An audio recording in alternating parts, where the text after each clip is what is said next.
Le jour se lève et Ayumu Aikawa descend les marches de l'escalier pour aller à l'école, mais retrouve le nécromancien Eucliwood. Elle cite une fille qu'il héberge chez lui depuis plus d'un mois en train de prendre un thé devant la télé, il lui souhaite bonne journée et s'en va à l'école comme à son habitude. Arrivé en classe, Ayumu se mit à discuter avec Tulio Orito qui lui demande de lui passer ses résultats du devoir de physique, ce pourquoi notre héros ne posa pas d'objection. En rentrant chez lui après la journée de cours, Ayumu vit au loin une chatte et ton petit traverser la voie, après que ce soit au tour du chaton de traverser un camion allant à très vive allure risque de peu de rouler sur le chaton, mais grâce à l'intervention de Ayumu cela ne fut pas le cas, mais Ayumu était loin de s'imaginer qu'en aidant le chaton il aurait littéralement pris sa place pour mourir. Ayumu se retrouve ainsi percuté par le camion et projeté sur une très grande distance. Beaucoup de témoins ayant assisté à la scène savaient déjà que Ayumu n'aurait pas pu survivre à un tel choc, mais en allant vers l'endroit où devrait se trouver normalement le corps de Ayumu, il ne vit rien. Ayumu sans une seule égratignure revient chez lui toujours choqué par l'accident et racontait l'histoire à Eucliwood, à qui il affirmait que si elle ne l'avait pas transformé en zombie qu'il n'y aurait pas survécu, mais Eucliwood étant indifférente à ses propos lui dit simplement qu'elle meurt de faim et qu'elle voudrait que Ayumu lui prépare un festin. Au cours du repas, Ayumu demande à Eucliwood ce qu'elle a fait de la journée, ce qu'elle lui répond qu'elle s'ennuyait et qu'elle n'a fait que dormir. Lors du dîner, Ayumu ayant remarqué un grain de riz collé sur la joue de Eucliwood tendit la main pour le lui enlever et en réponse à cela lui brisa le bras pour son affront vu qu'elle se voit comme une princesse et Ayumu un domestique. Ayumu lui explique que maintenant qu'il est un zombie cela n'empêche pas qu'il ressente la douleur. Mais malgré cela, Ayumu remercie Eucliwood de l'avoir ramené en vie après son assassinat même si c'est sous la forme d'un zombie. Sur ces mots, Ayumu se mit en marche et se dirigea vers son endroit préféré, là où il trouve la paix intérieure. Ce lieu n'est autre qu'un cimetière, endroit auquel il se dit qu'il devrait être depuis. Assis sur une pierre tombale, il vit au loin de étincelles et se rapprochant pour voir quelle était l'origine, il vit une fille armée d'une tronçonneuse menant un combat féroce avec un ours géant.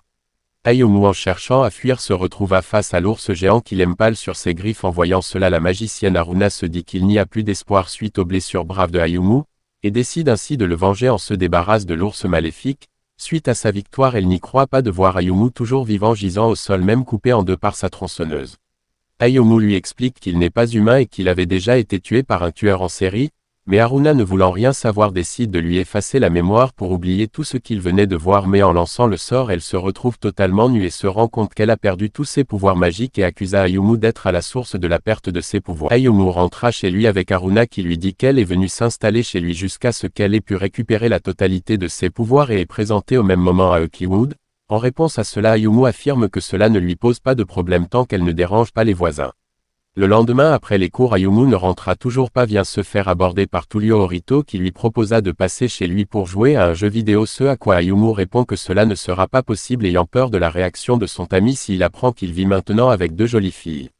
Après que Tulio Orito soit parti, un mystérieux individu entre dans la salle de classe et s'adresse à Ayumu en lui disant qu'il le désirait. Ayumu sous le choc à l'entendre ces mots se mit en position défensive pour parer à toute éventualité sans compter sur l'aide de Haruna qui est venue le sauver même si elle n'avait plus ses pouvoirs magiques. Ayumu se mit à combattre le monstre appelé Mégalo de toutes ses forces mais rien à faire, il reste invisible. C'est alors que Haruna lui propose d'utiliser ses pouvoirs magiques qu'il avait s'était accaparé la veille, mais que pour les libérer il devrait réciter une formule magique. Ayumu après avoir récité la formule se vit accorder une grande puissance. Lors du combat, Ayumu se vit projeté par la fenêtre de sa classe et atterrit sur le terrain de sport et se fait traiter de pervers à cause de la tenue de magicienne qui était apparue sur lui à cause de l'utilisation de la magie de Haruna. Ayumu se retrouve ainsi sous les feux des projecteurs, en se fait traiter de pervers et pris en photo par une foule de personnes. Le lendemain, Ayumu se rend à l'école et aucun de ses amis ne semblait se souvenir de ce qui s'était passé la veille. C'est ainsi que dans ses pensées il explique que s'il n'avait pas eu recours au sort d'amnésie que Haruna a voulu utiliser sur lui, que sa vie à l'école aurait été un véritable enfer. C'est maintenant l'heure de la pause déjeuner et Ayumu est vraiment impatient de goûter au bento que Haruna lui a préparé et en l'ouvrant se rend compte que tous les plats qui sont à l'intérieur sont composés essentiellement de mets qui ont l'air tout aussi délicieux. En y goûtant il se rend compte que c'est vraiment délicieux et en fait goûter un bout à son ami Tulio Orito qui ne tarde pas à informer le restant de la classe qui viennent tous pour échanger leur menu avec celui de Ayumu. Ayumu se retrouve ainsi avec une montage de nourriture. Une fois rentré chez lui, Ayumu félicite Haruna pour le bento qu'elle lui avait remis dans la matinée mais lui a conseillé de varier les ingrédients. Après avoir préparé le dîner, le trio se mit à table et soudain sans prévenir une quatrième s'ajoute à eux et se présente sous le nom de Séraphine. Elle prétend être en mission pour ramener Eucliwood au village ninja. Eucliwood donna pour simple ordre à Ayumu d'ignorer l'intrus et de la chasser le plus possible de la maison d'Ayumu. Séraphine n'est pas de cet avis et décide de lancer un défi à Ayumu dont l'enjeu est de savoir qui sera le prochain serviteur de Eucliwood. Séraphine propose d'aller se battre plus loin et se retrouvent tous deux ainsi dans le cimetière où Ayumu et Haruna se sont rencontrés. Après un intense combat, Ayumu fut le vainqueur mais Séraphine n'avait aucune intention de se retirer après le combat, au contraire elle décide de vivre chez notre héros, ce qui rajoute encore une personne à ce petit monde. Une fois tous ensemble à table, Ayumu explique à Séraphine les règles de la maison qui elle n'en a rien à faire et le montre clairement à Ayumu.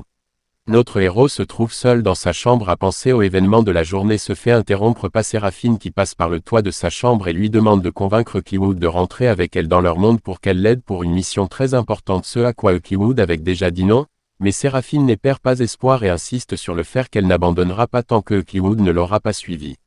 Après le départ de Séraphine de sa chambre, Ayumu se remémore sa première rencontre avec Eucliwood et que c'est après cela, en rentrant chez lui, il vit une énorme tache de sang sur la fenêtre d'une des maisons de son voisinage.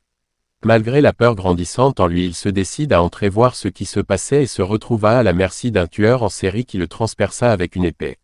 Merci d'avoir regardé. Si vous avez aimé la vidéo et voulez aider la chaîne à grandir, laissez un like, un commentaire et abonnez-vous.